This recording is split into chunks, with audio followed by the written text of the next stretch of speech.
51 বছর বয়স গাউসে আজম রাদিয়াল্লাহু তাআলা আনহু। গাউসে আজম রাদিয়াল্লাহু তাআলা আনহু 51 বছর বয়স পর্যন্ত আপনার বিয়ে করেন নাই। 50 পেরিয়ে 51 চলতে আছে গাউসুল আজমের বয়স। আল্লাহু আকবার। মুআজ্জিন মুহতারাম, গাউসে আজম রাদিয়াল্লাহু তাআলা আনহুকে যে কেউ বিয়ের বিষয়ে জিজ্ঞাসা করতেন, বাবা, গাউসে আজম বলতেন, শোনো, আমি বিয়ে তখনই করব যখন আমাকে হুকুম হবে। কিন্তু কার হুকুম হবে?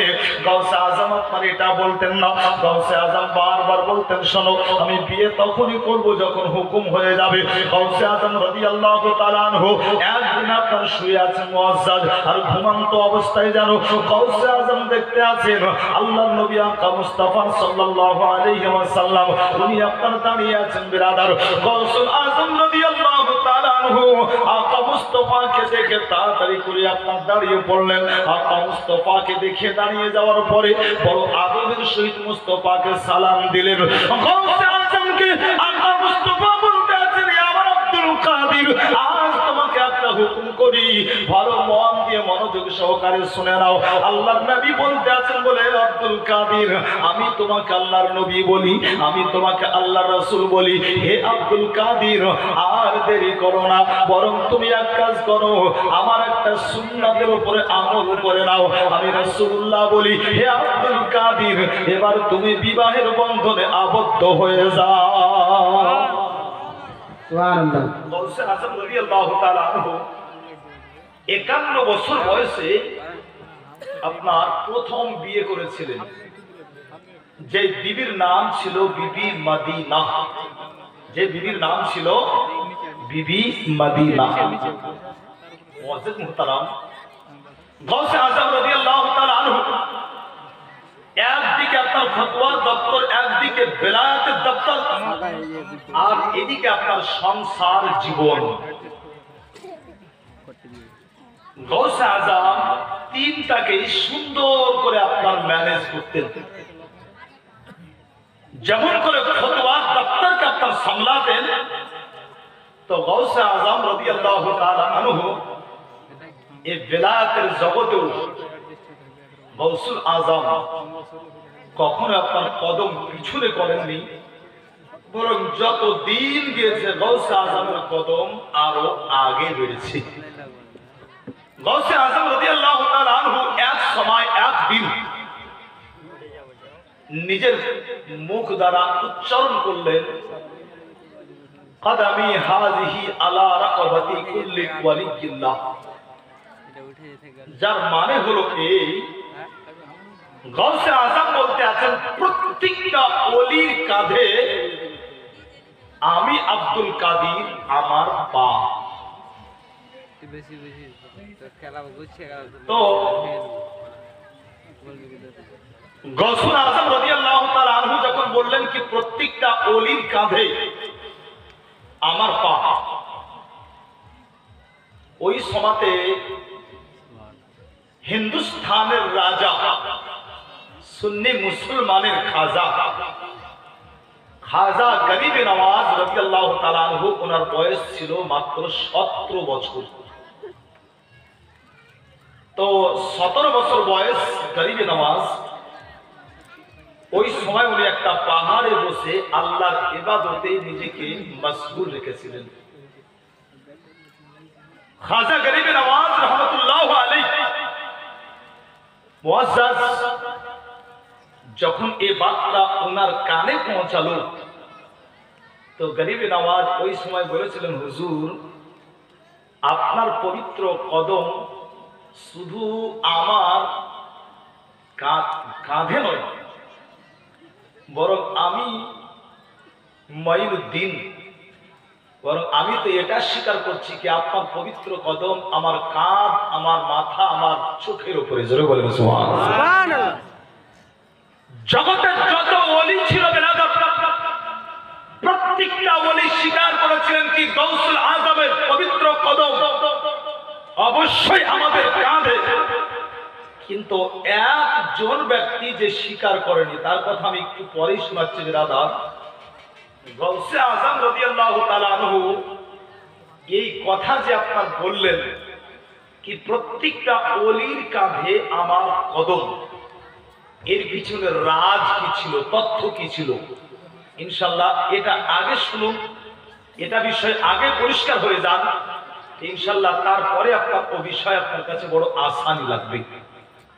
গৌসে আজম রাদিয়াল্লাহু তাআলা আনহু পবিত্র কদম প্রত্যেকটা ওলির কাঁধে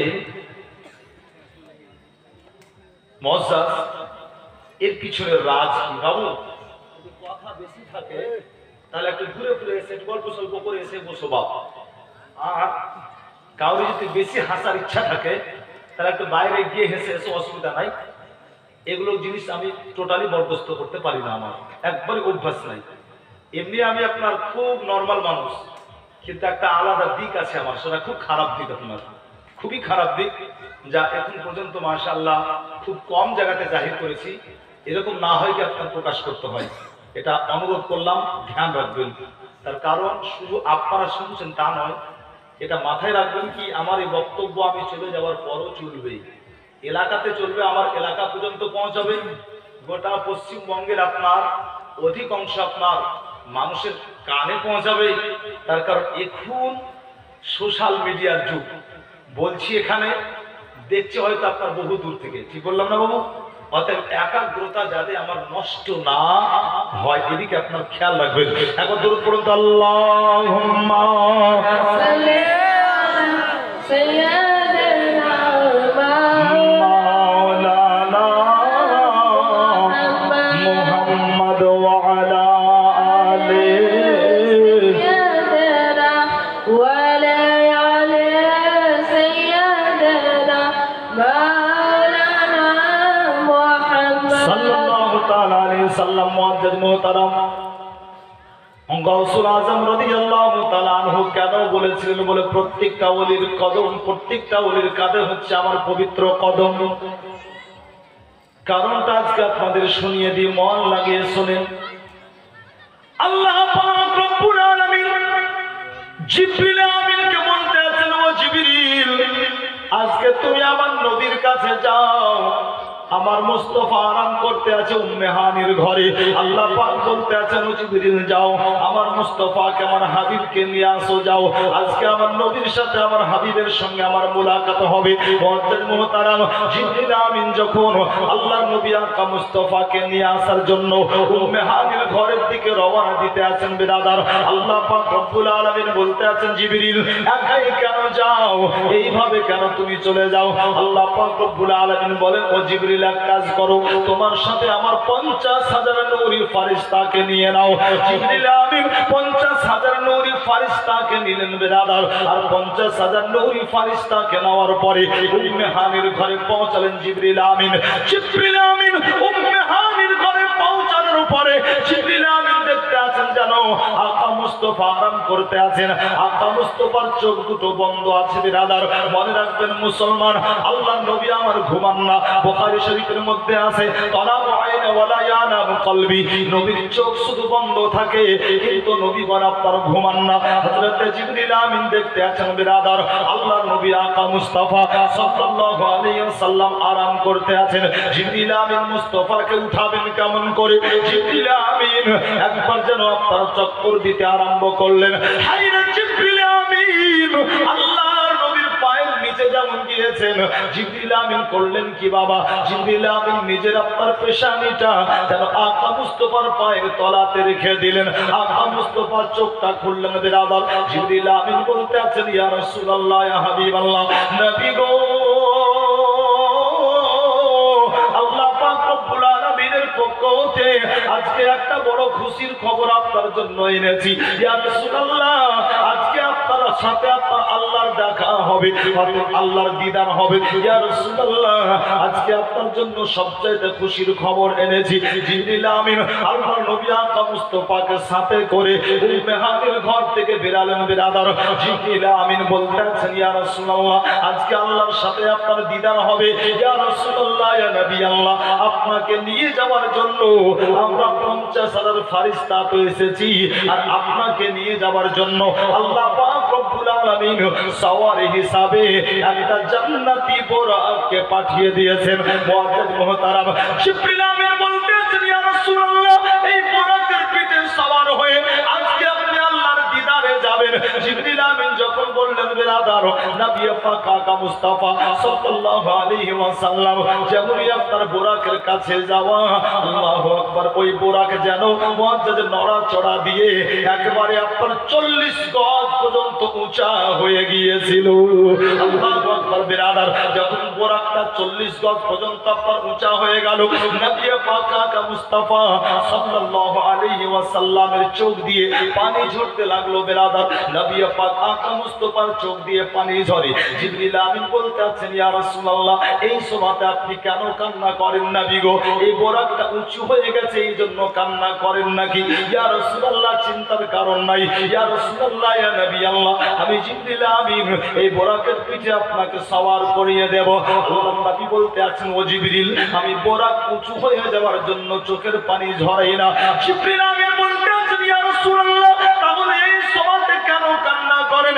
সব চাইতে একটা খুশির বিষয়, এর জন্যই প্রত্যেকটা নবী বলেছেন আল্লাহ একবার তোমাকে দেখতে চায়। প্রত্যেকটা নবী আশা আকাঙ্ক্ষা রেখেছেন আল্লাহ গো একবার তোমার দিদারটা পেতে চায়। আল্লাহর নবী হযরত মুসা আলাইহিস সালাম বারবার বলতেন আল্লাহ তুমি একবার আমাকে দেখা দাও। আল্লাহু আকবার। আল্লাহ পাক রব্বুল আলামিন বলতেন লাম তারানি, বলে হে মুসা তুমি আমায় দেখতে পারবে না। আল্লাহর নবী হযরত মুসা আলাইহিস সালাম এরপরও বলতেন রব্বি আরিনি, আল্লাহ তোমাকে একবার দেখবো, আল্লাহ একবার দেখা দাও। আল্লাহ পাক রব্বুল আলামিন হযরত মুসা আলাইহিস সালামকে বললেন বলে আমার মুসা এক কাজ করো তুমি 40 দিন পর্যন্ত রোজা রাখো। নবী মুসা আলাইহিস সালাম 40 দিন পর্যন্ত রোজা রেখেছিলেন বিরাদার। আল্লাহ পাক রব্বুল আলামিন বলতে আছেন ইয়া আমার মুসা এবার তুমি এক কাজ করো তুর পাহাড়ে চলে এসো। নবী মুসা আলাইহিস সালাম আল্লাহকে দেখার জন্য যখন তুর পাহাড়ে গিয়েছিলেন বিরাদার, হযরত মুসা আলাইহিস সালাম যেমনি আপনার তুর পাহাড়ে পৌঁছানো আল্লাহ পাক রব্বুল আলামিন যেমনি নূরের তাজাল্লি তুর পাহাড়ে নিক্ষেপ করলেন বিরাদার। এরপর অবস্থাটা কি হয়েছিল আপনি মুসলমান আল্লাহর কোরআনটা একবার পড়ে দেখুন বাবা। আল্লাহর কোরআনে আছে ফালাম্মা তাজাল্লা রাব্বুহু লিল জাবালি জাআলাহু দাক্কাম ওয়া খাররা মুসা সাইকা। আল্লাহর নূরি তাজাল্লিতে ওই পাহাড়টা পুড়ে আপনার সুরমা হলো। হযরত মুসা আলাইহিস সালাম বেহুশ হয়ে গিয়েছিলেন। জিবরিল আমিন বলতে আছেন ইয়া রাসূলুল্লাহ নবী মুসা আলাইহিস সালাম তুর পাহাড়ে গিয়ে আল্লাহর দিদার পান নাই, অতএব আল্লাহর দেখা পান নাই। নবী মুসা আলাইহিস সালাম প্রত্যেকটা নবী আল্লাহকে দেখার বাসনা রেখেছেন নবী গো, কিন্তু আপনি আজকে আল্লাহর দিদার করবেন। আল্লাহ পাক রব্বুল আলামিন স্বেচ্ছায় আপনাকে দিদার করাবেন। আর এই সময়তে আপনার চোখের পানি কারণটা বুঝলাম না। আল্লাহর নবী ওই সময় বলেছেন বলে ও জিবরিল আমি এই সময় কান্না করি একটাই কারণ, তার কারণ আমার উম্মতের কথা মনে পড়ে গিয়েছে।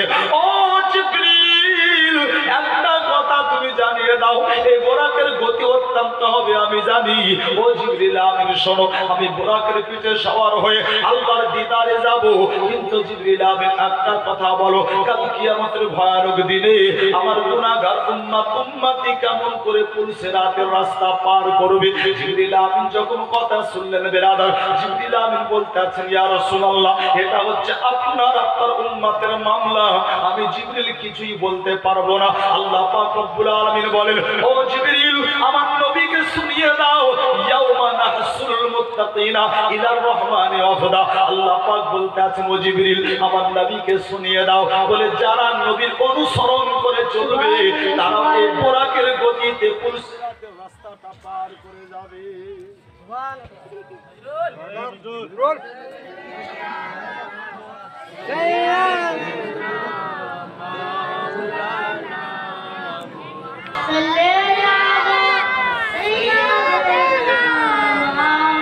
মৌলানা মুহাম্মদ ওয়ালা আলি মৌলানা মুহাম্মদ সাল্লাল্লাহু তাআলা আলাইহি সাল্লাম ছিলাম কোথায় একটু মনে রাখুন বাবু। জিবরিল আমিন বলতে আছেন ইয়া রাসূলুল্লাহ ইয়া হাবিবাল্লাহ চিন্তা করবেন না নবী গো আপনি চোখের পানি মুছুন ইয়া রাসূলুল্লাহ। এজন্যই কি আপনার উম্মতির মধ্যে যারা আপনার ওয়াফাদার হবে তারা এই বোরাকের নাই আল্লাহর পুলসিরাতের রাস্তাটা পার করে যাবে। আল্লাহ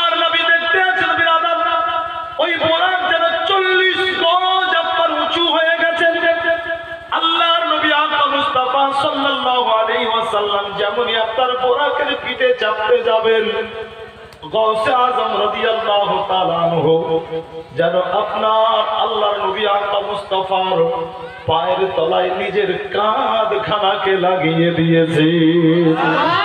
গৌসে আজম বলতেছেন, ইয়া রাসূলুল্লাহ, আজ নবী গো আপনি আমার কাঁধে পা দিয়ে বোরাকের পিঠে সওয়ার হবেন। আল্লাহর নবী আকা মুস্তাফা গৌসে আজম রাদিয়াল্লাহু তাআলা আনহুর কাঁধের উপরে আপনার পা রেখে বোরাকের পিঠে সওয়ার হলেন।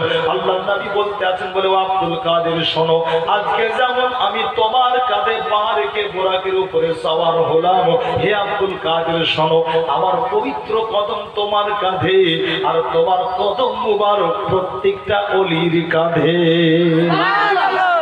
হে আব্দুল কাদের, প্রত্যেকটা ওলির কাঁধে তোমার পা, যেমন আমি তোমার কাঁধে পা রাখলাম, প্রত্যেকটা ওলির কাঁধে তোমারও পা।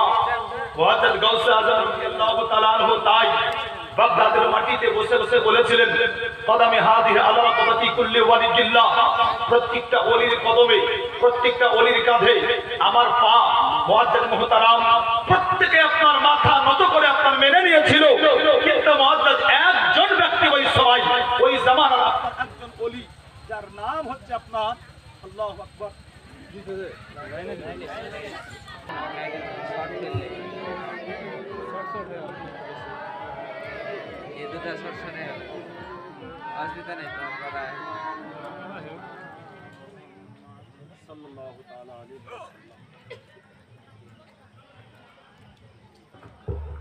হ্যালো, তো বিরাদার, প্রত্যেকটা ওলি আপনার মেনে নিয়েছিল, কিন্তু একজন মানেনি। ইনশাআল্লাহ তার নামটা বলবো, একবার মহব্বতে বলুন তো, ইয়া গাউস, ইয়া গাউস, ইয়া গাউস আল মাদাদ, শরীয়তের আলোকে পাক্কা যায়। একবার মহব্বতে বলুন তো, ইয়া রাসূলুল্লাহ, ইয়া রাসূলুল্লাহ, আর একটু মহব্বতে বলুন, ইয়া হাবিবাল্লাহ, ইয়া হাবিবাল্লাহ, ইয়া গাউসে মুআজ্জম নূরে হুদা, ইয়া গাউসে মুআজ্জম নূরে হুদা, মুখতারে নবী, মুখতারে খুদা, সুলতানে দো আলম কুতুবে উলা, সুলতানে দো আলম কুতুবে উলা, হে রাজে জালালত আরজো সমা, ইয়া গাউসে মুআজ্জম নূরে হুদা, মুখতারে নবী, মুখতারে খুদা। दरबस में नबी आली शानी, सत्तारे उयूबे मुरीदानी, दर मुल्के बिलायत सुल्तानी, दर मुल्के बिलायत सुल्तानी, है मंबे फजलो जुदो सफा। বাচ্চা বারবার সুবহানাল্লাহ বলছে, আলহামদুলিল্লাহ, বুঝেও বলছে, না বুঝেও বলছে, বলছে তো মাশাআল্লাহ। আপনারা মহব্বতে একবার সুবহানাল্লাহ বলুন। জানি এটা আপনাদের পাল্লায় ভারী পড়বে, তার কারণ আরবি, উর্দু আর ফার্সি তিনটা মিলিয়ে আপনার দুটো ছন্দ পড়লাম। আমি কালকে বলেছিলাম মাশাআল্লাহ, যে ছন্দে যে আন্দাজে পড়ি, এটা আপনার বাকি দেখেছি, এজন্য আমি জানি আপনাদের জন্য ভারী পড়বে। তো মুআজ্জিজ মুহতারাম, শুধু দুটো ছন্দ পড়ে নিলাম, এর জন্যই কি আপনার একটু যাতে তাল সুর ছন্দটা আপনার বিগড়ে না যায়। কথা কি বলছিলাম বাবা, কি আকা গাউসে আজম রাদিয়াল্লাহু তাআলা আনহুর পবিত্র কদম প্রত্যেক ওলি স্বীকার করেছিলেন। আপনার গরিবে নওয়াজ বলছেন, হুজুর আপনার পবিত্র কদম শুধু আমার কাঁধে নয়, বরং আমার মাথায়, আমার চোখের উপরে। কিন্তু একজন জামানায় ওলি যে আপনার বলেছিল কি না, আমি এটা মানি না। নাম কি? নাম তার ছিল শেখ সানআন। কি নাম বললাম বাবা? শেখ সানআন। সানআন যখন বলল আমি এটা স্বীকার করি না, গাউসে আজম রাদিয়াল্লাহু তাআলা আনহুর কাছ থেকে যদিও দূরে ছিল, আল্লাহ পাক রব্বুল আলামিন ও পাওয়ার দিয়েছেন গাউসে আজমকে। গাউসে আজম যখন জানতে পারলেন বিরাদার, আব্দুল কাদের জিলানী রাদিয়াল্লাহু তাআলা আনহু বলতে আছেন, বলে শোনো, যখন শায়েখ সানআন আমার পবিত্র কদমকে তার কাঁধে স্বীকার করে না, আমি আব্দুল কাদের বলি তার কাঁধে আমার কদম থাকবে না, বরং তার কাঁধে খিঞ্জিরের কদম থাকবে। আব্দুল কাদের জিলানী রাদিয়াল্লাহু তাআলা আনহু এই কথা তার মুখ থেকে বার করেছিলেন। বাবা, আল্লাহর ওলিরা যেইটা মুখ থেকে বার করেন আল্লাহর দরবারে আপনার ওইটা একবারে কারেন্টের মতো কবুল হয়ে যায়। ওই ব্যক্তি আপনার শায়েখ সানআন আল্লাহ পাকের ওলি ছিলেন, কিন্তু কেমন করে তার কাছ থেকে আপনার বিলায়াতটা চলে যাচ্ছেন দেখুন। এক সময় যেন আপনার শায়েখ সানআন আল্লাহর ওলি সফর করতেছিলেন মুআজ্জাজ, আর সফর করতে করতে বিরাদার অনেকটা পথ অতিক্রম করার পরে যেন আপনার রাস্তার মধ্যে এমন একটা মেয়ের দিকে তার চোখটা পড়ে গেল, যে মেয়েটা দেখতে বড় সুন্দর ছিল। আর ওই মেয়েটাকে যখন দেখলো আপনার শায়েখ সানআনের আপনার মনের মধ্যে আপনার প্রেম জেগে গেল। শায়েখ সানআন ওই মেয়েটাকে দেখার পরে একবারে আপনার দুনিয়ার প্রেম মহব্বতে পাগল হয়ে শায়েখ সানআন বলেছিল, বলে ওই মহিলাকে, বলে শোনো শোনো, তোমায় দেখতে বড় ভালো লাগে, তোমায় দেখে আমি বড় পছন্দ করেছি, অতএব তোমায় দেখে আমি বড় মুগ্ধ হয়েছি, যদি তোমার আপত্তি না থাকে তাহলে আমি তোমাকে বিয়েটা করতে পারি। ওই মহিলা বলতে লাগলো, বলে শুনুন, আপনি হচ্ছেন একজন মুসলমান আর আমি হচ্ছি একজন খ্রিস্টান নারী, অতএব আমি কেমন করে এটা মেনে নিতে পারি? এটা আমি কোনো মতেই মানতে পারবো না, অতএব এর জন্য আমার আব্বার কাছে অনুমতি নিতে হবে। ওই মহিলা আপনার তার আব্বাকে জানালো বিরাদার, যখন আপনার তার আব্বাকে জানালো, ওই মহিলার আব্বা আপনার ইহুদি নাসারা ছিল। ওই মহিলার আব্বা বলতে আছে, মা শোনো, তাকে তুমি ডাকো। আল্লাহু আকবার। শায়েখ সানআনকে আপনার ডাকা হলো, আর ডাকার পরে ওই মহিলার আব্বা বলতে আছে, শোনো, আমি তোমার সাথে আমার মেয়েটার বিয়ে দিতে পারি, তবে শর্ত হলো একটাই, তোমাকে আমার বাড়িতে কিছুদিন চাকরের কাজ করতে হবে, আর চাকরের কাজ করলেই তোমার সাথে আমার মেয়েটার বিয়ে দিয়ে দেব। শায়েখ সানআন জানো সব কিছু আপনার ভুলে যাওয়ার পরে ওই নাসরানির বাড়িতে আপনার চাকরের কাজ করতে আরম্ভ করলেন বিরাদার। ওই লোকটা কাজ দিল কি? ওই লোকটা বলতে আছে, শোনো, তোমার কাজ হচ্ছে এটাই, আমরা যাকে এইভাবে জামাই করি তাদেরকে আমি কাজ দিই, তারা প্রত্যেক দিন আমাদের খিঞ্জির চড়াবে। আল্লাহু আকবার। যাকে আমরা বাংলা ভাষায় সুর বলি বিরাদার। শায়েখ সানআনকে আপনার এই খিঞ্জিরের দায়িত্ব দেওয়া হলো। শায়েখ সানআন আপনার প্রত্যেক দিন যেন আপনার খিঞ্জির চড়াতে লাগলো। আল্লাহু আকবার। মুসলমান যতগুলো আপনার মুরিদ ছিল, প্রত্যেকটা মুরিদ যেন আপনার সাথে পালিয়ে গেল, শুধুমাত্র দুটো মুরিদ তারা আপনার শায়েখ সানআনের সঙ্গে থেকে গেল। আল্লাহু আকবার। মুরিদগণ চিন্তা করতে লাগলো, মুরিদগণ আপনার কেঁদে কেঁদে বলতে আছে, আল্লাহ, আমাদের শায়েখের উপর এইরকম কেন আল্লাহ গো? আমাদের শায়েখ তো আমাদের পীর ও মুর্শিদ, আস্তে আস্তে পথভ্রষ্ট হয়ে যাচ্ছে, তারা আপনার চোখের পানি ঝরাতে আছে বিরাদার। কিন্তু আপনার ওই শায়েখ সানআন সে যেন আপনার ওই মহিলাটার প্রেমে অন্ধ হয়ে গেছে, সব আপনার ভুলে গেছে বিরাদার। যখন আপনার দিনের পর দিন খিঞ্জির চড়াতে লাগলো, একটা দিন আসলো বিরাদার যেন তার কাঁধে আল্লাহু আকবার খিঞ্জিরের একটা বাচ্চাকে আপনার নেওয়ার পর যেমনই আপনার এই দৃশ্য দেখলো, শায়েখ সানআনের যে দুটো মুরিদ সাথ ছাড়েনি, ওই দুটো মুরিদ বলতে লাগলো, বলে শোনো ভাই, এটা আর কিচ্ছু নয়, এটা হচ্ছে আব্দুল কাদের জিলানী রাদিয়াল্লাহু তাআলা আনহুর একটা হচ্ছে অভিশাপ, একটা হচ্ছে বদদুয়া। এরা মুরিদ দুজন করলো কি বাবা? ওই জায়গা থেকে আপনার আব্দুল কাদের জিলানী রাদিয়াল্লাহু তাআলা আনহুর দিকে আপনার হাঁটতে আরম্ভ করলো। আল্লাহু আকবার।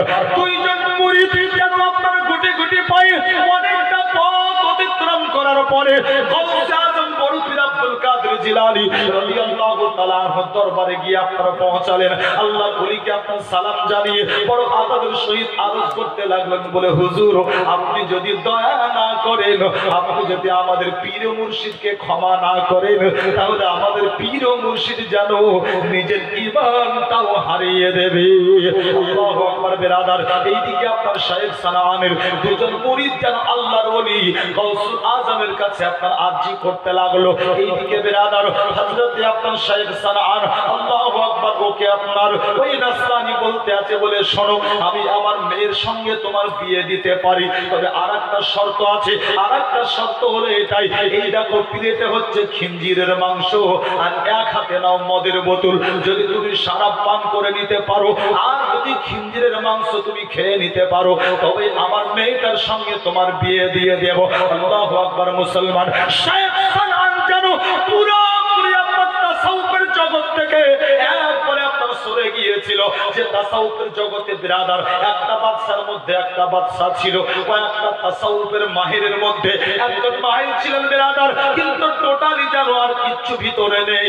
আল্লাহু আকবার। শায়েখ সানান যেমন আপনার শরাবের বোতলটা হাতে নিয়েছে, গাউসে আজম রাদিয়াল্লাহু তাআলা আনহু নিজের আস্তানা বাগদাদ শরীফ কাদরিয়া আলিয়া থেকে গাউসে আজম রাদিয়াল্লাহু তাআলা আনহু একটা ইশারা করে দিয়েছেন বিরাদার। আর যেমনই আপনার ইশারা করে দেওয়া শায়েখ সানান কাঁপতে আরম্ভ করলো। আর শায়েখ সানান কাঁপতে কাঁপতে জানো তার হাত থেকে শরাবের বোতলটাও পড়লো এবং তার হাত থেকে আপনার ওই যেন খিঞ্জিরের মাংসওয়ালা প্লেটটাও আল্লাহর জমিনে পড়ে গেল।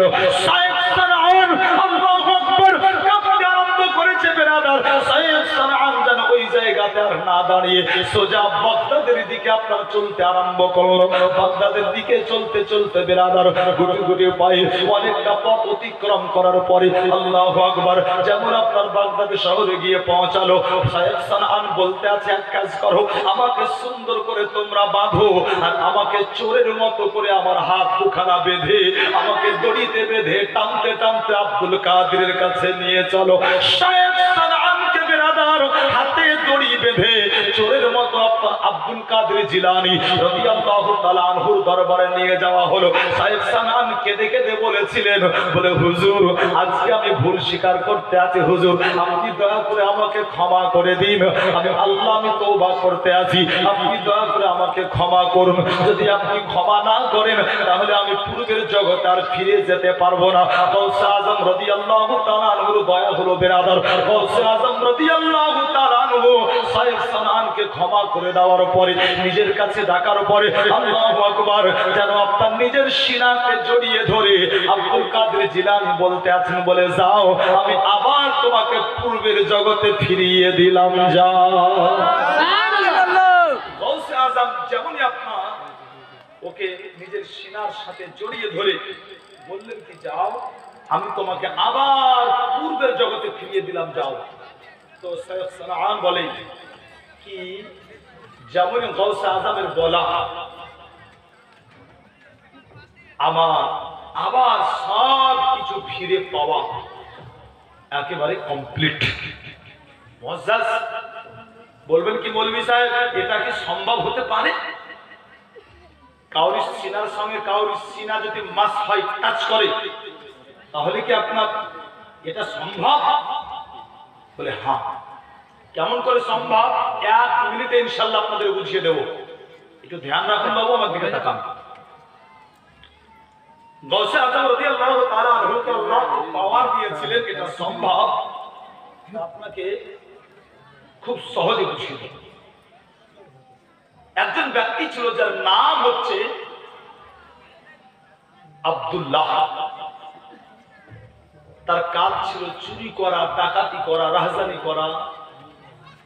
এ পাপ কর্ম সে আল্লাহর পৃথিবীতে করে বেড়াতো। জীবনে অনেক মানারও সে করেছিল, কাতিলও ছিল। এই আব্দুল্লাহ একদিন তার অন্তরে আল্লাহর ভয় আসলো।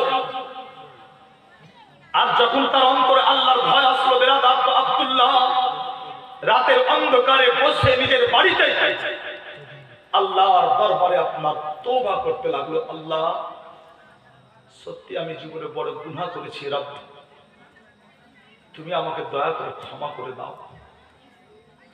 আল্লাহ সত্যি আমি গুনাহগার, বদকার, শিয়াকার, খাতাকার, কিন্তু রব্বুল আলামিন তুমি তো রহমান, তুমি রহিম, তুমি গাফফার, তুমি সাত্তার। আল্লাহ যদি তুমি ক্ষমা না করো কে ক্ষমা করবে? আল্লাহ তুমি আমাকে ক্ষমা করে দাও। এইভাবে তওবা করে নেওয়ার পরে কিছুদিন পর বেরাদা আব্দুল্লাহ আল্লাহর কাছে আরজি করতে লাগলো, আল্লাহ আমাকে একজন হাক্কানি পীর ও মুর্শিদের দর্শন দাও, যার হাতে আমি হাত রেখে বায়াত হব, যার গোলামে আমি স্বীকার করব। মুআজ্জিন মুহতারাম, দিনের পর দিন চলে যায়, কিন্তু আব্দুল্লাহ এরকম কোন হাক্কানি পীরের সন্ধানও পান না, দেখাও পায় না, সন্ধানও পায় না। আব্দুল্লাহ একদিন বাড়ি থেকে বের হলো রাতের অন্ধকারে, বলে আল্লাহ আজকে আমি যাকে পাবো, যার সাথে আমার প্রথম দেখা হবে, তাকে আমি আমার পীর ও মুর্শিদ মেনে নেব। সুবহানাল্লাহ। এই নিয়ত করে আপনার এই ব্যক্তি বাড়ি থেকে বেরিয়ে আপনার রাস্তায় বসে গেল, অপেক্ষা করতে লাগলো কি আপনার যার সাথে প্রথম দেখা হবে তো তাকে আপনার আপন পীর ও মুর্শিদ মানবে। তার মনের মধ্যে ধারণা কি নিশ্চয় আজ যার সাথে আমার প্রথম দেখা হবে সে একজন আল্লাহর ওলি হবে। কিন্তু রাত একবারে শেষের দিকে একজন ব্যক্তির সাথে দেখা হলো, যে লোকটার নাম ছিল ইয়াহইয়া। তো ইয়াহইয়া ওর সাথে যখন প্রথম দেখা হলো তো আব্দুল্লাহ ইয়াহইয়াকে গিয়ে জড়িয়ে ধরে বলতে আছেন, হুজুর সারা রাত এই রাস্তায় বসে অপেক্ষা করছি, আপনারই অপেক্ষা করছি, হুজুর আপনি দয়া করে আমাকে তাড়াতাড়ি করে মুরিদ করেন। তো ইয়াহইয়া ছিল একটা পাকা চোর, সে চুরি করে আসছে, চুরি করা মাল আছে তার কাছে। সে চিন্তা করতে লাগলো মনে, কোন ফজ্জতে পড়লাম। তো চেঁচিয়ে বলছে, রে পাগলা ছাড়, আমি কোনো ওলি না, আমি কোনো পীর না, আমি পাক্কা চোর। আব্দুল্লাহ বলছে আমি মানতেই পারি না, এর জন্যই কি আমি আল্লাহকে বলেছি, আল্লাহ আজ যার সাথে প্রথম দেখা হবে সে আমার পীর ও মুর্শিদ, অতএব আল্লাহ তাআলা আমার সঙ্গে এত বড় নাইনসাফি করতে পারেন না, অতএব আপনি আমার পীর ও মুর্শিদ আমাকে তাড়াতাড়ি করে মুরিদ করুন।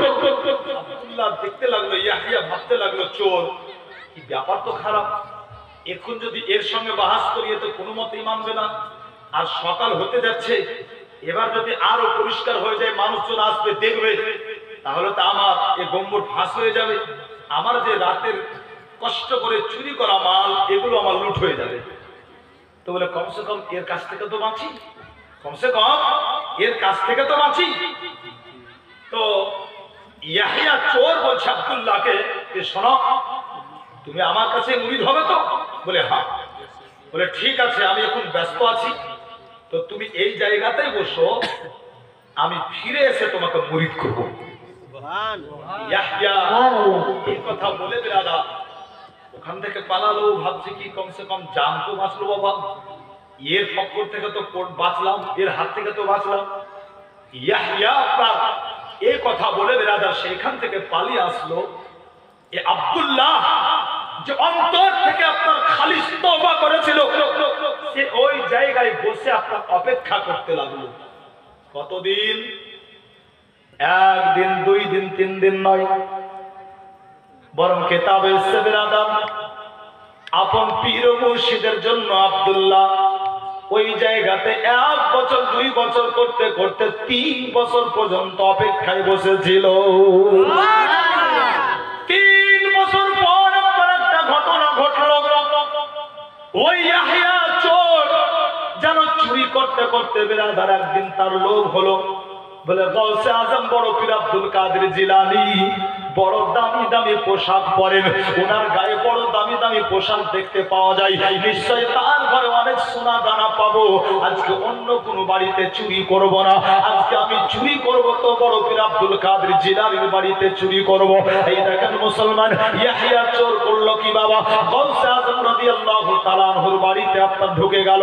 একটা ঘরে ঢুকে যাওয়ার পরে যেন আপনার পুরো ঘরটাকে ভালো করে খুঁজতে আরম্ভ করলো। পুরো ঘরকে আপনার ভালো করে যখন খুঁজে দেখলো, গোটা ঘর খুঁজে নেওয়ার পরে ইয়াহইয়া চোর যেন ঘরের মধ্যে টাকা পয়সা সোনা দানা কিছু আপনার পেল না। ইয়াহইয়া চোর চিন্তা করতে লাগলো মনে, আমি কোন বাড়ি বাড়িতে আসলাম, কোন ঘরে ঢুকলাম, আমি ভেবেছিলাম অনেক সোনা দানা আজকে পাবো, কিন্তু গাউসে আজমের বাড়িতে, বড় পীর আব্দুল কাদের বাড়িতে যেন আপনার ওই ঘরে সে কিছুই পেল না। ইয়াহিয়া চোর এবার চিন্তা করলো মনে, আর দেরি করে লাভ নাই, আজকে রাতটা তো আমার বাদ হয়ে গেল, আজকে রাতটা একবারে বেকার হয়ে গেল। ইয়াহিয়া চোর বাবা এবার গাউসে আজমের ঘর থেকে আপনার বেরাতে যাবে, কিন্তু গাউসে আজমের ঘর থেকে বেরানোর জন্য ইয়াহিয়া চোর যেন ঘরের দরজা আর খুঁজে পেল না। আল্লাহু আকবার। এত খোঁজার পরেও যখন আপনার ঘরের দরজা খুঁজে পেল না, ওই ইয়াহিয়া চোর কি করতে লাগলো বাবা, ওই ইয়াহিয়া চোর যেন গাউসে আজম রাদিয়াল্লাহু তাআলা আনহুর ওই ঘরের একটা কোণায় দাঁড়িয়ে দাঁড়িয়ে আপনার অপেক্ষা করতে আরম্ভ করলো। আল্লাহু আকবার। মুআজ্জাজ দরজা পায় না, খুঁজে পালাবে কেমন করে, সে দাঁড়িয়ে দাঁড়িয়ে অপেক্ষা করতে লাগলো। সকাল হলো, ফজরের নামাজের পরে বড় পীর আব্দুল কাদের জিলানী রাদিয়াল্লাহু তাআলা আনহু বসে আছেন বিরাদার। হযরতে খিজির আলাইহিস সালাম আব্দুল কাদের জিলানীর দরবারে আসলেন। জোরে বলেন সুবহানাল্লাহ। গাউসে আজমকে বলতে আছেন, বলে এ আব্দুল কাদের, অমুক জায়গা একজন কামিল মুর্শিদের ইন্তেকাল হয়েছে, ওই জায়গায় একজন পথ প্রদর্শক, একজন কামিল মুর্শিদের প্রয়োজন। গাউসে আজম রাদিয়াল্লাহু তাআলা আনহুর সঙ্গে কথা চলছে বিরাদার, ওই জায়গার মানুষ এসে গাউসে আজমের দরবারে হাজির, হুজুর আমাদের যিনি পীর ও মুর্শিদ ছিলেন ওনার ওফাত হয়েছে, ইন্তেকাল হয়েছে হুজুর, তো আপনার দরবারে আসলাম, একজন কামিল পীর ও মুর্শিদ আমাদেরকে দেন। হ্যাঁ, মনে রাখা মুরিদ হওয়া ফরজ বা ওয়াজিব নয়, এই মশলা খুব ভালো করে আপনার ধ্যান দিয়ে শুনে রাখেন। মুরিদ হওয়া ফরজ বা ওয়াজিব নয়, হ্যাঁ, কিন্তু মুরিদ হওয়া অত্যন্ত ভালো কাজ। কেন? এজন্যই কি আপনি কোন কামিল পীর ও মুর্শিদের মুরিদ হবেন তো মুআজ্জাজ সামিনে কিরাম, কামিল পীর ও মুর্শিদের ক্ষমতা শুধু দুনিয়াতেই চলে না, বরং কামিল পীর ও মুর্শিদের ক্ষমতা, আল্লাহর ওলিদের ক্ষমতা কিয়ামতের মাঠ পর্যন্ত আপনার চলে। সুবহানাল্লাহ। হ্যাঁ, কিয়ামতের মাঠ পর্যন্ত আপনার চলে। কেন মুরিদ হবে, কেন আপনার পীর পীর করি আমরা, এটা আপনার খুব ভালো করে শুনে রাখুন মুআজ্জাজ। কেন আমরা এত পীরের দিওয়ানা, কামিল পীর ও মুর্শিদ আমরা কেন খুঁজি? মুআজ্জাজ একটু আপনার কোরআন এবং হাদিসের আলোকে এই বিষয়টাকে আমি পরিষ্কার করব। আকা মুস্তাফা সাল্লাল্লাহু আলাইহি সাল্লাম বলেছেন, কিয়ামতের ময়দানে এক শ্রেণীর লোক, একটা লোক আল্লাহ তাআলা বলবেন কি তোমার আমলনামাতে একটাই নেকি কমে গেছে, যদি কোথাও থেকে খুঁজে টুজে একটা নেকি তুমি আনতে পারো তাহলে তোমাকে জান্নাত দেওয়া হবে। একটা নেকি আনতে পারো, এই লোকটা আপনার একটি নেকির জন্য এদিক ওদিক ছুটাছুটি করবে। এই ব্যক্তি আপনার একটি নেকির জন্য যাবে মায়ের কাছে, মা তুমি আমায় চিনতে পারছো, আমি হচ্ছি তোমার ওই সোহাগের সন্তান, আমার একটু কষ্ট দেখলে তুমি ছটপট করতেই, আম্মি জান আজকে একটি নেকির জন্য জাহান্নামে চলে যাব, মা একটি নেকি দেওয়া যাবে না? মা বলবে বেটা শোনো, যখন দুনিয়াতে ছিলাম একটা দায়িত্ব ছিল তোমাকে সুন্দর করে লালন পালন করে গড়ে তোলা, কিন্তু আমার সোনার লাল শোনো,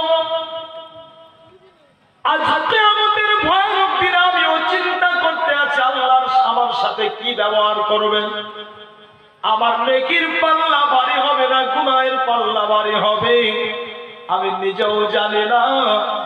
অতএব আমি তোমাকে বলি শুনে নাও, এই জায়গাতে আমি তোমাকে একটি নেকিও দিতে পারবো না। আপনার মা আপনাকে একটি নেকি দিবেন না বিরাদার। আপনি দৌড়িয়ে দৌড়িয়ে আব্বার কাছে যাবেন, বলে আব্বা গো, যখন দুনিয়াতে ছিলাম কত না তুমি ভালোবাসতে গো আব্বা, আর যখন তুমি আমায় দুনিয়াতে আমার নিয়ে বেড়াতে আমি তোমার কাঁধে চেপে তোমার কোলে চেপে ওই চায়ের দোকানে আমি যেতাম, আর যখন চায়ের দোকানে যেতাম তুমি চায়ের অর্ডারটা দেওয়ার পরে ওই চায়ের গ্লাসে বিস্কুটটা ডুবিয়ে দিয়ে তুমি নিজের মুখে দিতে না, আগে তুমি আমার মুখে তুলে দিতে। আব্বা তোমার সোহাগের সন্তান দেখো মাত্র একটি নেকির জন্য জাহান্নামে চলে যাবে, আব্বা একটি নেকি আমাকে দিয়ে দাও, যদি তোমার একটি নেকি পাই তাহলে জান্নাতে চলে যাব। আপনার আব্বা বলবে, বলে শোনো এই জায়গাতে আমি তোমাকে একটিও নেকি দিতে পারবো না, আপনার আব্বা আপনাকে একটি নেকিও দিবে না।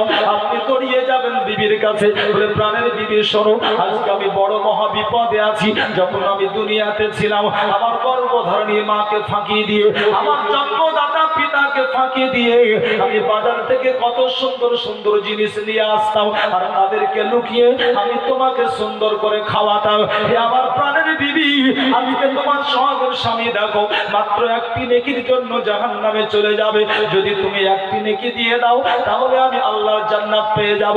আপনার বিবি বলবেন, বলে শোনো অতএব একটা কথা কান খুলে শুনে নাও, যখন দুনিয়াতে আমি তোমার বিবি রূপে ছিলাম তুমি আমার দায়িত্ব দিয়েছিলে ভরণ পোষণের, অতএব আমি এই জায়গাতে তোমাকে একটি নিকে দিতে পারবো না। আল্লাহু আকবার বিরাদার, প্রত্যেকটা মানুষ আপনাকে না করে দেবে, সবার দরবারে আপনি ছুটবেন বিরাদার, কেউ আপনাকে একটি নিকে দিবে না। আপনি অবাক হয়ে মানুষ হয়ে বিরাদার একবার নিরাশ হয়ে আল্লাহর দরবারে যাবেন, আই রব্বুল আলামিন কেউ আমাকে একটি নেকি দেয়নি, কারোর কাছে আমি একটি নেকি পেলাম না।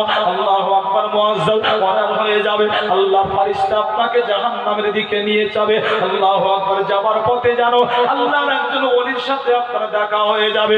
আল্লাহর ওলির সাথে যখন আপনার দেখা হয়ে যাবে, আল্লাহর ওলিকে দেখে আপনি বলবেন, আল্লাহর ওলি আপনি কি আমাকে চিনতে পারেন নাকি?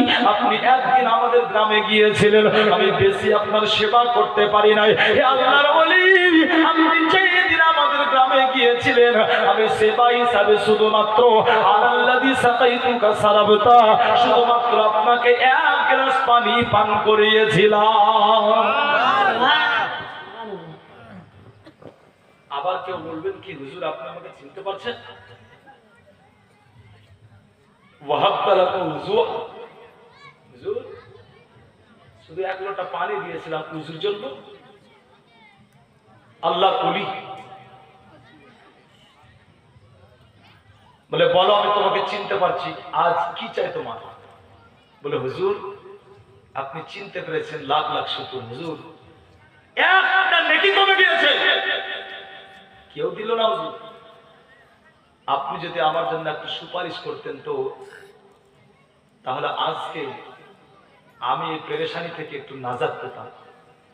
আল্লাহ পাকের ওলি আপনার হাতটা ধরে আল্লাহর দরবারে আপনার জন্য সুপারিশ করবেন, তো আল্লাহর ওলির সুপারিশ আল্লাহ তাআলা কবুল করে।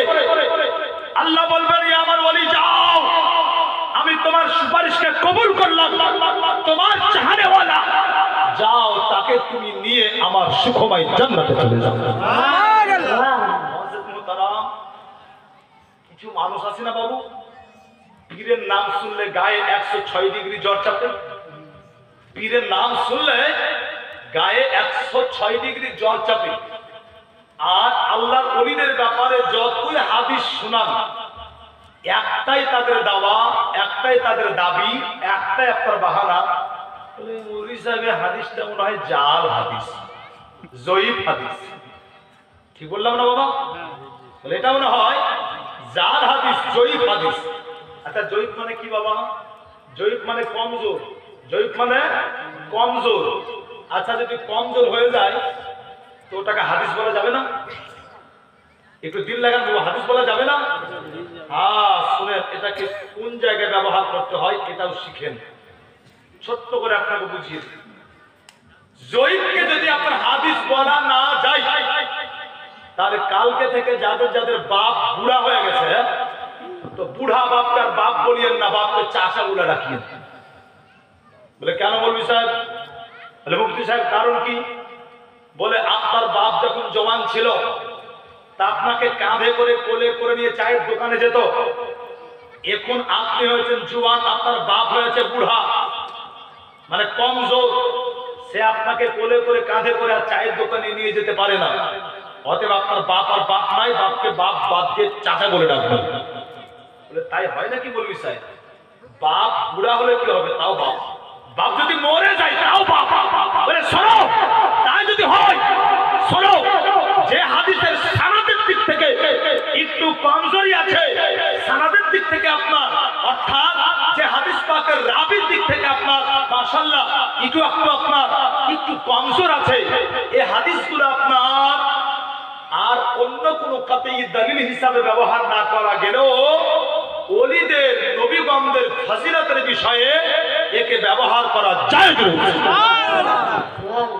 মুহতারাম, বলে মৌলভী সাহেব যেটা আপনাকে বলছিলাম দাবি, বলে মনে হয় এই হাদিসটা মনে হয় জাল জয়ীফ হবে।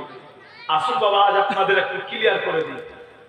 যদি আপনার এটা কেউ আপনাকে কখনো বলে গুমরাহ করার চেষ্টা করে, বলে এই হাদিসটা সেই রকম কোয়ালিটির হাদিস নয়, তা আপনি তাকে পেশ করবেন বলে হাদিসটা বাদ দিলাম ভাই, কিন্তু আল্লাহর কোরআনে আছে, আল্লাহর কোরআনে আছে, আল্লাহ পাকের পবিত্র কোরআন মুআজ্জাজ 25 পারা, সূরাটির নাম হচ্ছে সূরা যুখরুফ, আয়াত নাম্বার 67। আল্লাহ পাক রব্বুল আলামিন বলেন, আল আখিল্লাউ ইয়াউমাইযিন বা'দুহুম লিবা'দিন আদুউন ইল্লাল মুত্তাকুন। কাল কিয়ামতের ভয়ানক দিনে মুআজ্জাজ সামনে কিরাম, বাপ বেটার হবে না, বেটা বাপের হবে না। কাল কিয়ামতের ভয়ানক দিনে বিবি আপনার স্বামীর হবে না, স্বামী বিবির হবে না।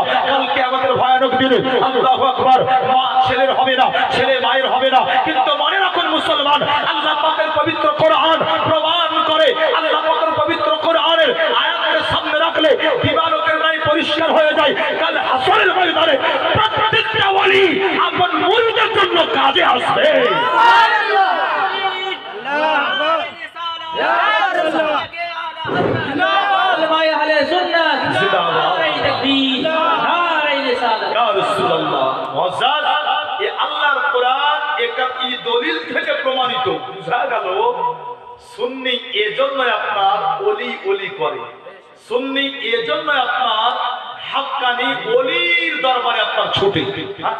তবে আবার আপনাকে মনে করিয়ে দিই, মুরিদ হওয়া কিন্তু ফরজ নয়। যদি সাচ্চা পাক্কা হাক্কানি পীর ও মুর্শিদ খুঁজতে খুঁজতে আপনার মত হয়ে যায়, তাও ভালো, আপনি খুঁজতে থাকেন, কিন্তু কোন ভণ্ডকে পীর বলে মানা এটাও শরীয়তের আলোকে জায়েজ না। যারা বলেন জায়েজ না। চিনবো কেমন করে? তো ভণ্ড চিনার কয়েকটা পদ্ধতি আজ আপনাদের বলে যায়। শেষ দিন বাবু আবার কবে মোলাকাত হবে না হবে আল্লাহ জানে। হ্যাঁ, দেখবেন আপনার মাশাআল্লাহ একদল ফকির আপনার ঘুরে ঘুরে না বাবা, ঘুরে ঘুরে, হ্যাঁ, আপনাদের আশপাশে একটা মাজার আছে, নামটা মনে আসছে না, ওখানে একবার আমার সাথে হয়েছিল বাবু, হয় বাড়ি মানে মাজার আছে একবার হয়েছিল মাশাআল্লাহ। তো তিনটা ফকির বাবা, তো তিনটা ফকির বাবা, তো দাদা হাতে আপনার লোহার চিমটি, হ্যাঁ, আর সামনে থেকে বোঝা যায় না মানুষ না বুন মানুষ। তার কারণ গোপ এত বড় আর দাড়ি এত বড় কি গোপে আপনার নিচের ঠোঁট পর্যন্ত ঢেকে দিয়েছে। তো সামনে থেকে বোঝা যায় না মানুষ না বুন মানুষ। মাথার চুল এত বড়, পিছন থেকে বোঝা যায় না বিটি ছিল না বেটা ছিল। হ্যাঁ, মাশাআল্লাহ, হাতে লোহার চিমটা আপনার লাঠি, এ হাতে একটা বালা, এ হাতে একটা বালা। আল্লাহকে শরীয়ত আপনার এগুলো জায়েজ নয়। হক মাওলা ইয়া আলী, সুবহানাল্লাহ। ব্যাপার কি? হুজুর কিছু বলেন না, এরা একবারে পাক্কা সাচ্চা একবারে পীরের মুরিদ, আর এরা হচ্ছে পাক্কা একবারে মারিফাতের লোক, এদের মুখ লাগতে দেন না। বলে আজব ব্যাপার, ভাই শরীয়ত এগুলোকে হারাম বলেছে, তাতে এইভাবে গোপ রাখা, এরকম করে চুল রাখা, এটা শরীয়তে জায়েজ করেনি। যেমনই বলা বাবা, তো তিন ফকিরের মধ্যে এক ফকির বাবা উঠে আপনার বোঝাই বলেছেন লেখাপড়া করেছেন, হ্যাঁ, মারিফত কিছু জানেন? মারিফত বলে বাবজি মারিফত জানি না জানি, কিন্তু আপনি কি বলছেন বলেন, বক্তব্য থাকলো আগে বলেন। বলে বলেন তো, আল্লাহর নবী যখন মেরাজে গিয়েছিলেন, তো মেরাজে যাওয়ার পরে নবী কত বছর ছিলেন দুনিয়ার হিসাবে? বলে যতটুকু পড়েছে 27 বছর। হ্যাঁ, এই তো একটু পড়েছে। আচ্ছা বলেন তো, নবী যে 27 বছর মেরাজে ছিলেন, তো নবী কোন লাফিত খানে চুল কেটেছিলেন, দাড়ি কেটেছিলেন, গোপ কেটেছিলেন? মানে এটাই তো মারিফত, এটাই হচ্ছে মারিফত। অতএব আল্লাহর রাসূল আল্লাহর দিদারে গিয়ে দুনিয়ার হিসাবে 27 বছর ছিলেন, আর 27 বছর থাকাতে কোনো নাপিত খানায় চুল কাটেননি, দাড়ি কাটেননি, গোপ কাটেননি। আমরা নবীর পাক্কা সাচ্চা দিওয়ানা, তাই গোপকে বড় করে, চুলকে বড় করে আমরা নবীর সুন্নাতের উপরে আমল করছি। এটা মারিফত বলে হয়। বলে তাই নাকি বাবজি? বলে হয়। বলে যাক, এত বড় মারিফত তোমার জানা ছিল না, তো একটা প্রশ্ন আপনাকে করছি, আমাকে শিখিয়ে দেন। আমি তো আপনার ছেলের বয়সে। বলে করেন, কি প্রশ্ন? বলে নবী যে 27 বছর ছিলেন, তা আল্লাহ রসুল কোন হোটেলে ভাত খেতেন? নবী যে 27 বছর ছিলেন, তো কোন হোটেলে ভাত খেতেন? পাগল বলবি? আরে মাওলানা শোনো, আল্লাহর নবী আল্লাহর দিদারে গিয়েছিলেন, 27 বছর কিছুই খাননি, ভাত তো ভাত, পানি পর্যন্ত খাননি। বলে তাই? বলে এটাই মারিফত। বলে হ্যাঁ। বলে তাই যদি হয় তো কাছে এসো, মারবো একটা চাটা, 32টা দাঁত ফেলবো। বলে পাগল শোনো, তোমাদের জন্য আজকে সুন্নিয়াতের বদনাম। আরে পাগল, নবী যখন 27 বছর খাননি, এটা তোমাদের দাবি। নবী 27 বছর চুল কাটেননি, বলে চুলকে বড় করে দিয়েছো। আল্লাহ পাকের নবী 27 বছর গোপকে কাটেননি, বলে আজকে গোপকে বড় করে দিয়েছো।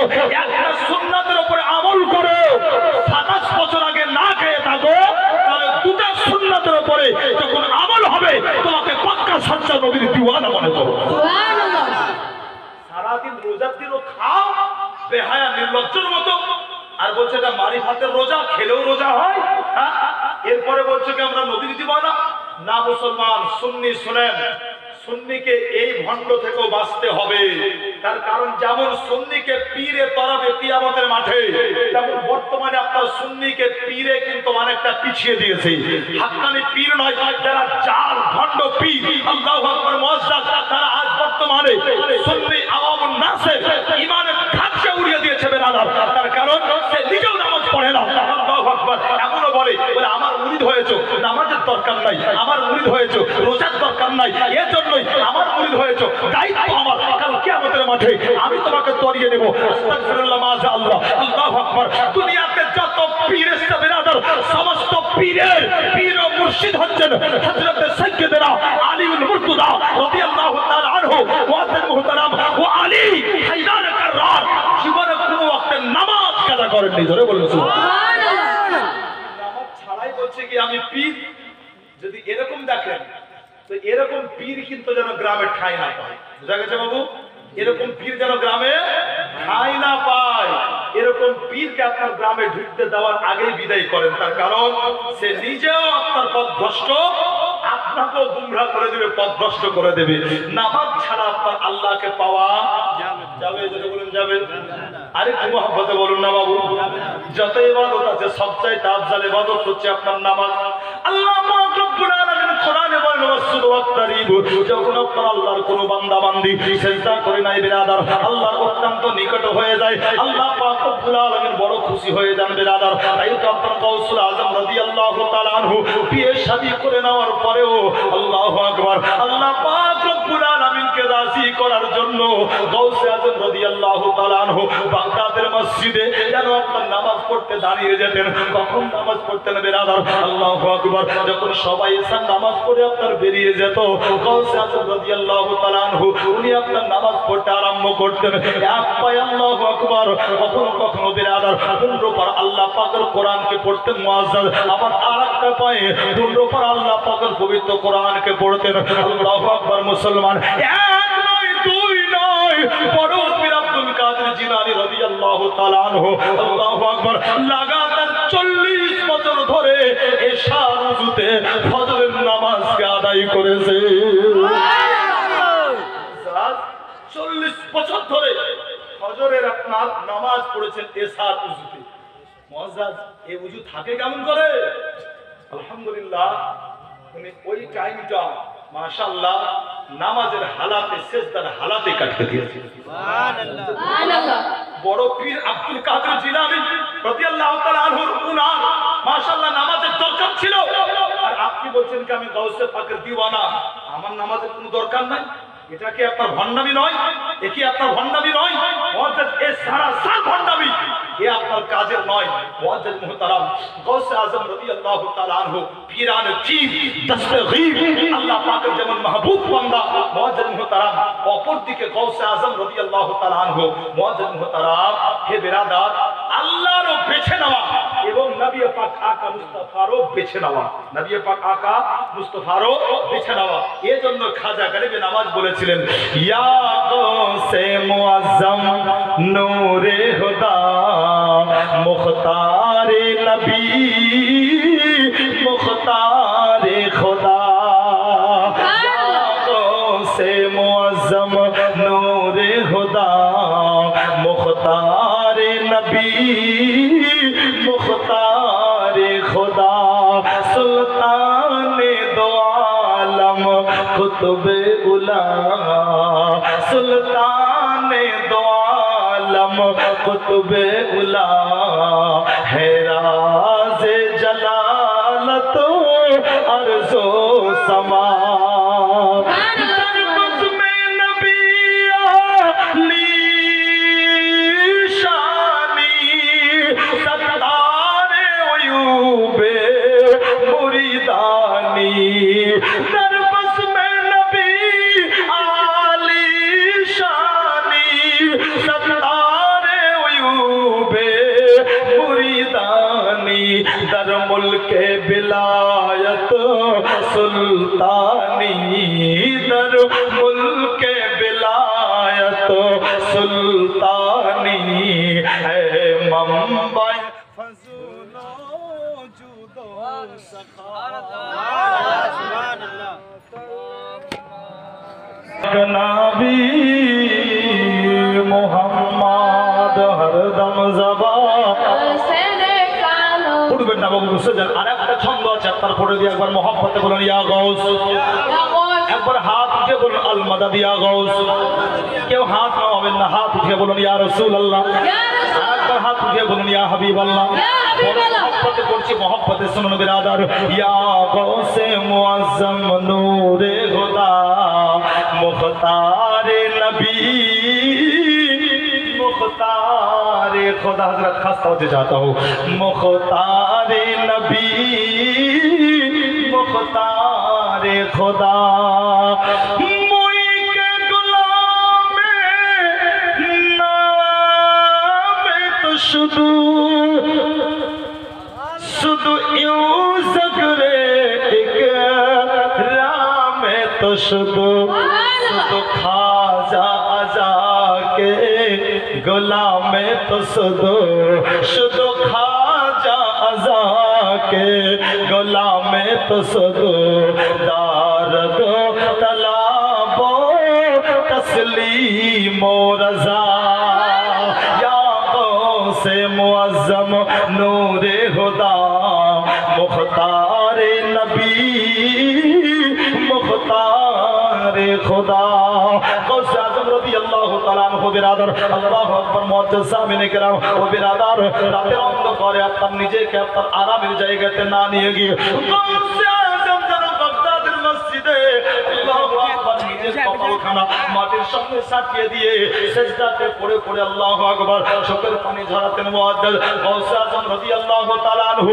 এক সময় যখন বাগদাদ থেকে মক্কা সফর করলেন মুআজ্জাজ, মক্কা সফর করার পরে আল্লাহর পবিত্র ঘর কাবা শরীফ তওয়াফ করলেন মুআজ্জাজ গাউসে আযম রাদিয়াল্লাহু তাআলা আনহু। আল্লাহর পবিত্র ঘর কাবা তওয়াফ করার পরে গাউসে আযম রাদিয়াল্লাহু তাআলা আনহু কি করলেন বিরাদার, আপনি অবাক হয়ে যাবেন মুসলমান। গাউস কার নাম? আব্দুল কাদের জিলানী রাদিয়াল্লাহু তাআলা আনহু। কোন সাধকের নাম, কোন আল্লাহ ওয়ালার নাম বিরাদার?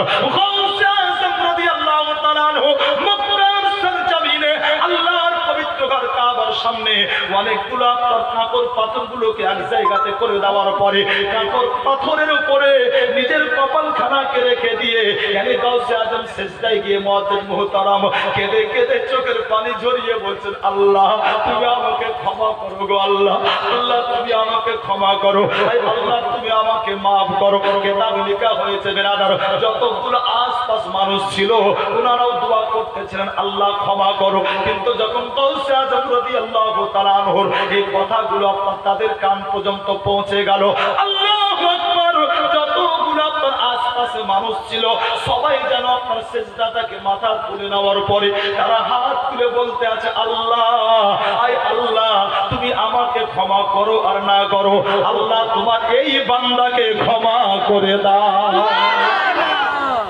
আল্লাহ তুমি আমাকে ক্ষমা করো না করো, এই বান্দাকে ক্ষমা করো। তার কারণ আল্লাহ এর তো তোমার এমন বান্দা কি সরজমিন পরিষ্কার জমিনে নয়, বরং পাথরিলি জমিনে সিজদায় পড়ে আল্লাহ নাক রগড়ে তোমার কাছে ক্ষমা চাইছে। আল্লাহ তুমি ক্ষমা করো। আল্লাহ বারবার এই করেন।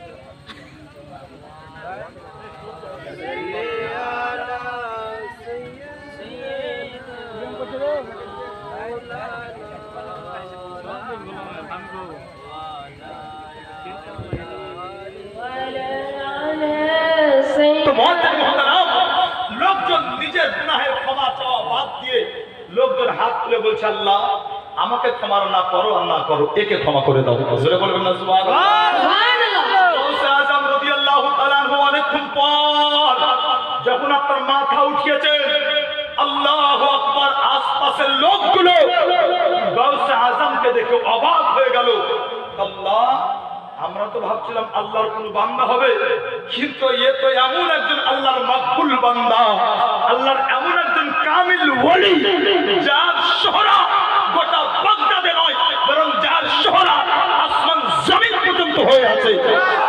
শোহরাত ওয়ালা এত আল্লাহ ওয়ালা মানুষ যদি আল্লাহর কাছে এইভাবে ক্ষমা চায়, তাহলে আমাদের কেমন করে ক্ষমা চাওয়া উচিত? মুসলমান তারিখ উঠান তো, যতগুলো লোক ওই জায়গাতে ছিল সবাই আপনার বেহুশ হয়ে উল্টে পড়লো, সবাই জ্ঞান হারিয়ে দিল।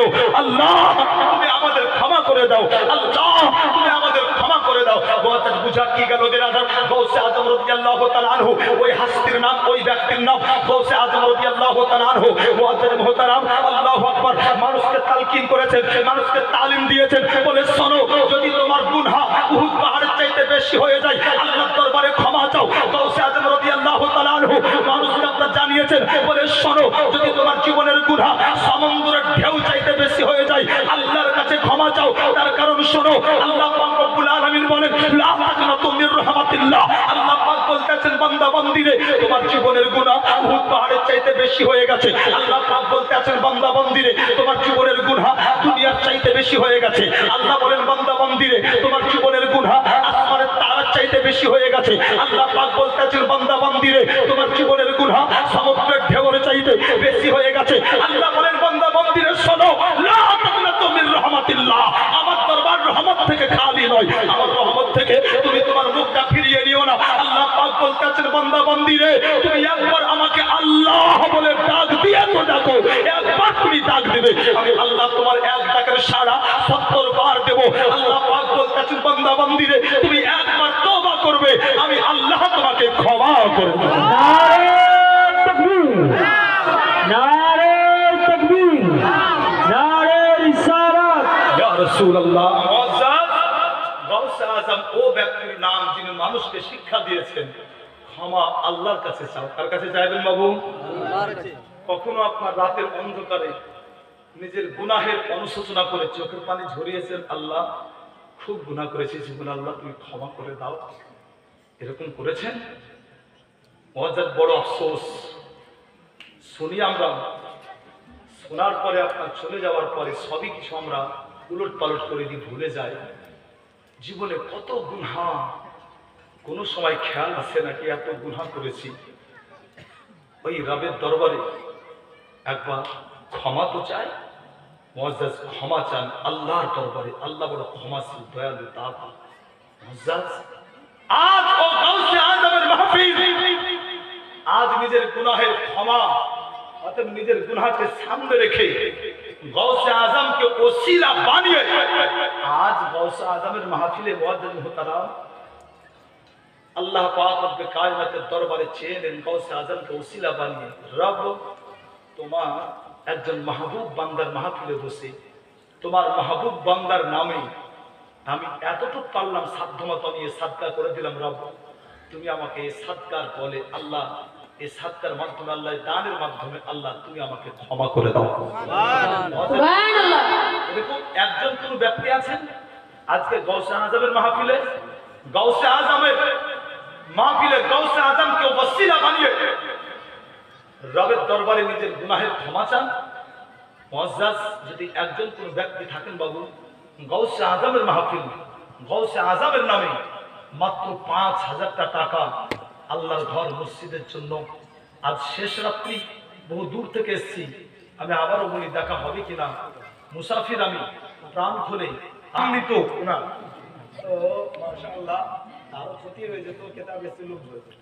হ্যাঁ, আরো আপনার গৌসে আজম রাদিয়াল্লাহু তাআলা আনহু মুআজ্জাজ এমন একজন জালালি প্রকৃতির ওলি, কি উনি বিরক্ত হয়ে গেলে তো ওটা মানুষ হোক আর পশু পাখি হোক তার খায়ের ছিল না। ওনার সিরাতে লেখা হয়েছে কি গৌসে আজম একসময় লিখছিলেন, তো ওপর থেকে একটা চুহা মানে এদু মাটি ফেলছিল। গৌসে আজম বিরক্ত হয়ে তাকে বললেন যেন তো ধর থেকে গর্দানটা আলাদা হয়ে যায়। বলাও শেষ, উপর থেকে এদুরটা পড়লো তো একদিকে শরীর একদিকে মাথা। মুআজ্জাজ আকা মুস্তাফা সাল্লাল্লাহু আলাইহি ওয়াসাল্লাম গৌসে আজমের কাছে আপনার গৌসে আজমকে আপনি বললেন, হে আব্দুল কাদির, তুমি তোমার এই জালালি মেজাজটাকে ত্যাগ করো, এজন্যই আমার উম্মতে কিয়ামত পর্যন্ত এমন প্রকৃতির হয়ে যাবে, তারা অলস হবে, তারা তোমার নাম তো তোমার নাম, তারা আল্লাহর নামটাও বেউজুতে নিতে, আল্লাহর নামের সাথে বেয়াদবি করতে তারা পিছপা হবে না। মুআজ্জাজ অতএব একটা সময় চলে এসেছে বাবু। মুআজ্জাজ মুহতারাম, যাক আরো অনেক কথা আছে বলবো ইনশাআল্লাহ, বলছি আপনার ইনশাআল্লাহ আরো বলবো, শেষ করছি না। তুমি মাশাআল্লাহ, তবে ৫ জন ব্যক্তি আপনার ৫,০০০ টাকা ১,০০০ করে হবে না বাবু? হ্যাঁ, ৫ জন হবে না গো? আল্লাহ আল্লাহ, হ্যাঁ জি মাশাআল্লাহ। হুজুর ১,০০০ এটা কে দিল বাবা? আচ্ছা, তোমার দাদুর নাম কি? আচ্ছা, মাজেদ আলী সাহেব ৫০০ টাকা নগদ। সুবহানাল্লাহ, নারায়ে তাকবীর, নারায়ে রিসালাত, মাসলাকে আলা হযরত মাজেদ আলী সাহেব ৫,০০০ টাকার দাতা, ৫০০ টাকার দাতা। সুবহানাল্লাহ, ঝুঁকে ঝুঁকে আপনার ৫,০০০ বলে দিয়েছে। মানা খুদা কি रज़ा चाहता है। भोजपुरी सुनाबो इंशाल्लाह, भोजपुरिও আছে, শোনাবো, আগে এটা শুনে নেন। আমি তো শুনছি মনে হয় ৮,০০০ গো। গোলাম মুস্তাফা ১,০০০ না, বাইরে আছে না? সুবহানাল্লাহ, নারায়ে তাকবীর, আল্লাহু আকবার। গোলাম মুস্তাফা দিলেন, এদিকে জাকির হোসেন দিলেন, বাবজি আমার দিলেন, আর মায়েরা কিরা কসম করে বসে আছে, যতই চাহো মৌলবি দিব না। গিয়ে শুনেন, বেশি নাকি পাবেন। আমি যদিও কালো, হ্যাঁ, কিন্তু এখন সবার চাইতে ভালো, বুঝছেন? যদিও আমি কালো কিন্তু সবার চাইতে ভালো।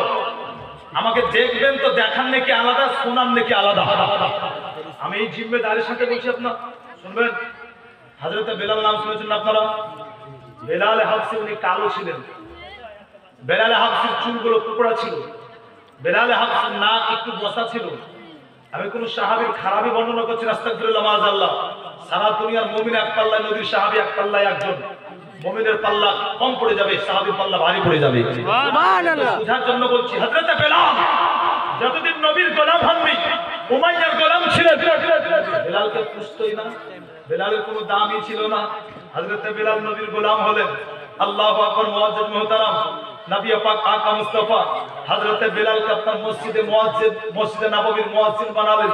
হযরত বেলালের দাম এত বাড়লো, মক্কা মদিনার সুন্দরী নারীরা হযরত বেলালের কাছে প্রস্তাব পাঠাতে আরম্ভ করলো, বেলাল যদি তুমি আমাকে বিবি রূপে গ্রহণ করতে তাহলে আমি নিজেকে ধন্য মনে করতাম।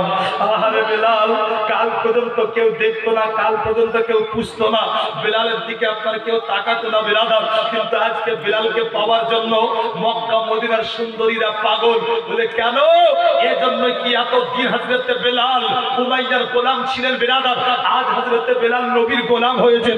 মুআজ্জাজ সাইয়্যিদ মুজাদ্দিদ 1400 শতাব্দীর মহান মুজাদ্দিদ মুজাদ্দিদ দ্বীন ও মিল্লাত সাইয়্যিদি সরকারে আলা হযরত বেরেলির সজ্জলিনে বসে হিন্দুস্তানের মাটিতে বসে বিরাদার কলম ধরে আলা হযরত লিখতে আছেন, আল্লাহু আকবার, ইয়া রাসূলুল্লাহ, जब तक बिके ना थे कोई पूछता ना था, या रसूलल्लाह, जब तक बिके ना थे कोई पूछता ना था, तूने खरीद कर हमें अनमोल कर दिया।